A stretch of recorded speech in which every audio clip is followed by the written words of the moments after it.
Hi hello friends, ಎಲ್ಲರಿಗೂ ನಮ್ಮ ಅಮ್ಮನ ಅಡುಗೆಗೆ ಸ್ವಾಗತ.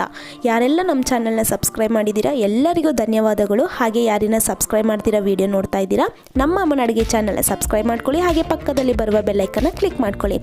ಇವತ್ತು ನಾನು ಮಾಡ್ತಾ ಇರುವಂತಹ ಜ್ಯೂಸ್ ಬಂದು ಸೂಪರ್ ಆಗಿರುತ್ತೆ ಫ್ರೆಂಡ್ಸ್. ಅದೇ ನಿಂಬು ಶಿಕಂಜಿ. ನಾರ್ತ್ ಸೈಡಲ್ಲೆಲ್ಲ ಸಮ್ಮರ್ ಟೈಮಲ್ಲಿ ಸಖತ್ ಫೇಮಸ್. ಇದು ಟೇಸ್ಟು ಮಾತ್ರ ಸೂಪರಾಗಿರುತ್ತೆ. ಸಮ್ಮರ್ ಟೈಮಲ್ಲೆಲ್ಲ ಈ ಥರ ಮಾಡಿ ಕುಡಿಯೋದ್ರಿಂದ ಸೂಪರಾಗಿರುತ್ತೆ ಫ್ರೆಂಡ್ಸ್. ಇವಾಗ ಇಂಗ್ರೀಡಿಯೆಂಟ್ಸ್ ನೋಡ್ಕೊಂಬರೋಣ. ಇಲ್ಲಿ ನಾನು ಚಾಟ್ ಮಸಾಲ 1 ಟೀ ಸ್ಪೂನ್ ಅಷ್ಟು ತೊಗೊಂಡಿದ್ದೀನಿ. ಜೀರಿಗೆ ಲೈಟಾಗಿ ಫ್ರೈ ಮಾಡಿ ಪೌಡರ್ ಮಾಡಿ ಇಟ್ಕೊಂಡಿದ್ದೀನಿ 1 ಟೀ ಸ್ಪೂನ್ ಆಗೋಷ್ಟು. ಮತ್ತು ಬ್ಲ್ಯಾಕ್ ಸಾಲ್ಟು 1 ಟೀ ಸ್ಪೂನ್ ಅಷ್ಟು ತೊಗೊಂಡಿದ್ದೀನಿ. ಬ್ಲ್ಯಾಕ್ ಸಾಲ್ಟ್ ಹಾಕೋದ್ರಿಂದ ಒಳ್ಳೆ ಟೇಸ್ಟ್ ಇರುತ್ತೆ. ಹಾಗೆ ಸಕ್ಕರೆ 2 ಟೇಬಲ್ ಸ್ಪೂನ್ ಅಷ್ಟು ಬೇಕಾಗುತ್ತೆ. ಇಲ್ಲಿ ನಾನು ಲೆಮನು 2 ತಗೊಂಡಿದ್ದೀನಿ. ಐಸ್ ಕ್ಯೂಬ್ಸು ಒಂದು 6 ಇಂದ 8 ಅಷ್ಟು ಬೇಕಾಗುತ್ತೆ. ಸಬ್ಜಾ ಸೀಡ್ಸು ನಾನು 1 ಟೇಬಲ್ ಸ್ಪೂನ್ ಆಗೋಷ್ಟು ನೀರಲ್ಲಿ ಒಂದು 15 ನಿಮಿಷ ನೆನೆಸಿಟ್ಕೊಂಡಿದ್ದೀನಿ ಫ್ರೆಂಡ್ಸ್. 1 ಟೇಬಲ್ ಸ್ಪೂನ್ ಅಷ್ಟು ತೊಗೊಂಡ್ರೆ ನೋಡಿ, ನೀರಲ್ಲಿ ನೆನೆಸಿದಾಗ ಅದು ಸ್ವಲ್ಪ ಜಾಸ್ತಿ ಬರುತ್ತೆ. ಬೇಸಿಗೆ ಕಾಲದಲ್ಲಿ ನಮ್ಮ ದೇಹದ ಉಷ್ಣಾಂಶ ಹೆಚ್ಚಾಗೋದ್ರಿಂದ ಈ ಥರ ಸಬ್ಜಾ ಸೀಡ್ಸು ನಾವು ಈ ಥರ ನೀರಲ್ಲಿ ನೆನೆಸಿ ಜ್ಯೂಸ್ ಮಾಡಿ ಕುಡಿಯೋದ್ರಿಂದ ದೇಹದ ಉಷ್ಣಾಂಶ ಕಡಿಮೆ ಆಗುತ್ತೆ. ಹಾಗೆಯೇ ರೋಗ ನಿರೋಧಕ ಶಕ್ತಿ ಕೂಡ ಹೆಚ್ಚುತ್ತೆ ಫ್ರೆಂಡ್ಸ್. ಇವಾಗ ಜ್ಯೂಸ್ ಮಾಡೋದು ಹೇಗೆ ಅಂತ ನೋಡೋಣ. ಇಲ್ಲಿ ನಾನು ಒಂದು ಬೌಲ್ ತೊಗೊಂಡಿದ್ದೀನಿ. ಇವಾಗ ಈ ಬೌಲ್ಗೆ ನಾನು ನೀರನ್ನು ಹಾಕೊತಾ ಇದ್ದೀನಿ. ನೀವು ಎಷ್ಟು ಜನಕ್ಕೆ ಮಾಡ್ತಾ ಇದ್ದೀರಾ ಆ ಥರ ನೋಡಿ, ಕ್ವಾಂಟಿಟಿ ನೋಡಿ ನೀರು ಹಾಕೊಳ್ಳಿ. ನಾನು ಇಲ್ಲಿ ಇಬ್ಬರಿಗೆ ಮಾಡಿ ತೋರಿಸ್ತಾ ಇದ್ದೀನಿ, ಇಬ್ಬರು ಕುಡಿಯೋ ಥರ. ಅದಕ್ಕೆ ನಾನು 2 ಗ್ಲಾಸ್ ನೀರು ಹಾಕ್ಕೊಂಡಿದ್ದೀನಿ. ಲೆಮನ್ನು ಇಲ್ಲಿ ಬಂದು ನಾನು 2 ಹಾಕ್ಕೊತಾ ಇದ್ದೀನಿ. ನೋಡಿ, ಇದೇ ಥರನೇ ನಾವು ನಿಂಬೆ ರಸನ ತೆಗಿಬೇಕಾಗುತ್ತೆ. ಈ ಥರ ಇದೇ ಥರನೆಲ್ಲ ತೆಗ್ದಿದ್ದಾದಮೇಲೆ ಚೆನ್ನಾಗಿ ಮಿಕ್ಸ್ ಮಾಡ್ಕೋಬೇಕು ಸಕ್ಕರೆ ಹಾಕಿ. ನೋಡಿ ಫ್ರೆಂಡ್ಸ್, ಈ ಜ್ಯೂಸ್ ಬಂದು ಸೂಪರಾಗಿರುತ್ತೆ. ಈ ಥರ ಬೇಸಿಗೆ ಕಾಲದಲ್ಲಿ ಈ ಥರ ಜ್ಯೂಸ್ ಮಾಡಿ ಕುಡಿಯೋದ್ರಿಂದ ದೇಹಕ್ಕೆ ತಂಪಾಗಿರುತ್ತೆ. ಹಾಗೆಯೇ ನಮಗೆ ಒಂಥರ ರಿಫ್ರೆಶಿಂಗ್ ಆಗಿ ಇರುತ್ತೆ, ಮೈಂಡು ರಿಲ್ಯಾಕ್ಸಿಂಗ್ ಆಗಿರುತ್ತೆ. ನೀವು ಮಕ್ಕಳಿಗೆಲ್ಲ ಈ ಥರ ಜ್ಯೂಸ್ ಮಾಡಿ ಕೊಡ್ಬೋದು, ತುಂಬಾ ಇಷ್ಟಪಟ್ಟು ಕುಡಿತಾರೆ. ಇವಾಗ ನಾನು ನಿಂಬೆ ರಸ ಎಲ್ಲ ಹಾಕಿದಾಗಿದೆ. ಒಂದು ಸತಿ ಮಿಕ್ಸ್ ಮಾಡ್ಕೊತಾ ಇದ್ದೀನಿ. ಇದು ಮಿಕ್ಸ್ ಮಾಡ್ಕೊಂಡಿದ್ದಾದಮೇಲೆ ನಾನು ಇದಕ್ಕೆ ಸಕ್ಕರೆನ ಹಾಕ್ಕೊತಾ ಇದ್ದೀನಿ.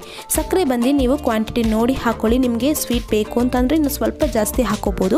ನಾನಿಲ್ಲಿ 2 ಟೇಬಲ್ ಸ್ಪೂನ್ ಅಷ್ಟು ಹಾಕಿದ್ದೀನಿ. ಕರೆಕ್ಟಾಗಿರುತ್ತೆ ಸ್ವೀಟು. ಹಾಕಿ ಒಂದ್ಸತಿ ಚೆನ್ನಾಗಿ ಮಿಕ್ಸ್ ಮಾಡ್ಕೊತಾ ಇದ್ದೀನಿ. ಈ ಥರ ಚೆನ್ನಾಗಿ ಮಿಕ್ಸ್ ಮಾಡ್ಕೊಂಡಿದ್ದಾದಮೇಲೆ ಇಲ್ಲಿ ನಾನು 2 ಗ್ಲಾಸನ್ನು ಇಟ್ಕೊಂಡಿದ್ದೀನಿ. ಇವಾಗ ಇದಕ್ಕೆ ನಾನು ಬ್ಲ್ಯಾಕ್ ಸಾಲ್ಟ್ ಹಾಕ್ತಾ ಇದ್ದೀನಿ.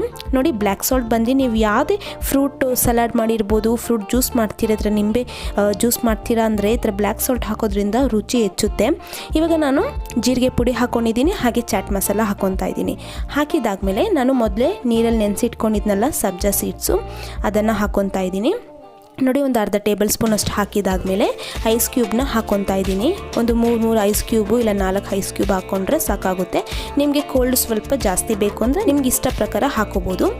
ಇವಾಗ ಇಲ್ಲಿ ನಾನು ಮೊದಲೇ ನಿಂಬೆ ರಸ ನೀರಲ್ಲಿ ಹಾಕಿ ಮಿಕ್ಸ್ ಮಾಡಿ ಇಟ್ಕೊಂಡಿದ್ನಲ್ಲ ಆ ಜ್ಯೂಸನ್ನು ಹಾಕ್ಕೊತಾ ಇದ್ದೀನಿ.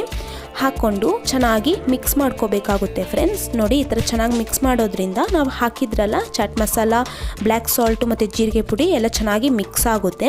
ನೋಡಿ, ಇದೇ ಥರನೇ ನಾನು 2 ಗ್ಲಾಸಲ್ಲೂ ಚೆನ್ನಾಗಿ ಮಿಕ್ಸ್ ಮಾಡ್ಕೊತಾ ಇದ್ದೀನಿ. ಇವಾಗ ಜ್ಯೂಸ್ ಎಲ್ಲ ರೆಡಿ ಆಗಿದೆ. ನಾನು ಲಾಸ್ಟಿಗೆ ಲೆಮನ್ ಸ್ಲೈಸ್ ಮಾಡಿ ಈ ಥರ ಹಾಕ್ಕೊತಾ ಇದ್ದೀನಿ ಗಾರ್ನಿಷಿಗೆ. ನೋಡಿ ಫ್ರೆಂಡ್ಸ್, ಸೂಪರಾಗಿರುತ್ತೆ. ಮನೇಲಿ ಒಂದ್ಸತಿ ಟ್ರೈ ಮಾಡಿ. ಖಂಡಿತವಾಗ್ಲೂ ನಿಮ್ಮ ಅನಿಸಿಕೆ ಅಭಿಪ್ರಾಯಗಳನ್ನು ಕಮೆಂಟ್ ಮೂಲಕ ತಿಳಿಸಿ. ಹಾಗೆಯೇ ನಿಮಗೆ ಇದೇ ಥರನೇ ಡಿಫ್ರೆಂಟ್ ಆಗಿರೋ ಜ್ಯೂಸಸ್ಸು ಏನಾದರೂ ಬೇಕು ಅಂದರೆ ಕಮೆಂಟ್ ಮೂಲಕ ತಿಳಿಸಿ. ನಾವು ಮುಂದಿನ ವೀಡಿಯೋದಲ್ಲಿ ಅಪ್ಲೋಡ್ ಮಾಡ್ತೀವಿ. ಹಾಗೆಯೇ ಈ ವಿಡಿಯೋ ಇಷ್ಟ ಆಗಿದ್ರೆ ಲೈಕ್ ಮಾಡಿ, ಶೇರ್ ಮಾಡಿ, ಕಮೆಂಟ್ ಮಾಡಿ. ಹಾಗೆ ನಮ್ಮ ಅಮ್ಮನ ಅಡುಗೆ ಚಾನಲ್ನ ಸಬ್ಸ್ಕ್ರೈಬ್ ಮಾಡ್ಕೊಳ್ಳಿ. ಪಕ್ಕದಲ್ಲಿ ಬರುವ ಬೆಲ್ ಐಕನ್ನ ಕ್ಲಿಕ್ ಮಾಡ್ಕೊಳ್ಳಿ. ಈ ವಿಡಿಯೋ ನೋಡಿರುವ ಎಲ್ಲ ವೀಕ್ಷಕರಿಗೂ ಧನ್ಯವಾದಗಳು.